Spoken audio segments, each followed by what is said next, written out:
кыргыз тили кандай оор болдубу сизге же жеңил болдубу? Мен ойлойм жеңил болот.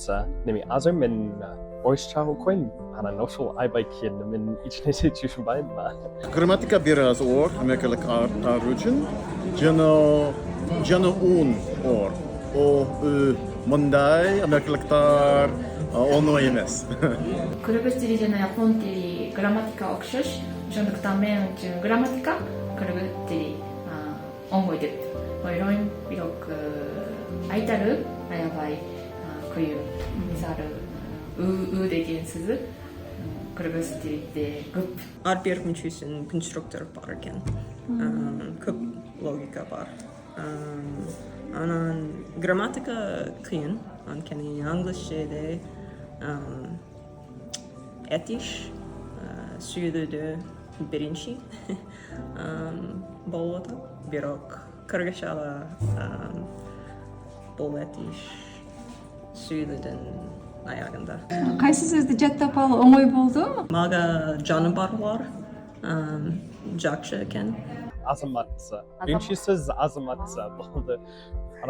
Анан неме эгер мен базарда кыргызча сүйлөм, ананда дайыма азамат мага айтты. Азамат, сен кыргызча билесиң, азаматсың, жакшы, азаматсың. Мага жакшы. Аябай оңой да. Оңой сөздөр мен үчүн белки маданият сөздөр. ТБТ, шыптама, анткени Америкада бул кийимдер жок. Кайсы сөздөр кыйын болду же үйрөнгөнгө? Көп узун убакыт үчүн мен эшик жана эшек алмаштырдым. Жана бул мен үчүн оор экен.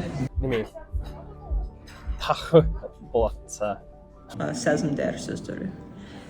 Анткени кыргызчада этиш, бирок англисчеде башка формасы. Уй жана уй. Мындай үнү аябай мага кыйын. Эң жакшы көргөн кыргыз тилинде сөзүңүз кайсы? Буюрса аябай жакшы көрөм. Чоң. Жага неме жагат. Менен муглим дайыма неме айтты. Анан азыр мен көп жага айттым неме. Мен жакшы көргөн сөзү жашы ошондо деген сөзү жакшы көрөм. Адилеттүү. Белки ынтымак жакшы сөз. Кайсы сөздү жаман көрөсүз? Азыр 5 минут деген сөзү кичине жаман көрөм. Кыргыздар дайыма азыр 5 минут деп айтышат, бирок кыргыздар айткан 5 минут такы 5 минут эмес. Мен 15 минут, 30 минут күтүш керек. Билек аябай бар экен. Аябай жаман сөз мүмкүн айтпайм. Сиз кыргызча үйрөнгөндө кандайдыр бир сайттарды, китептерди же мобилдик колдонуулар колдонуңузбу? Мен тил мектепте эле жана мугалымдар менен.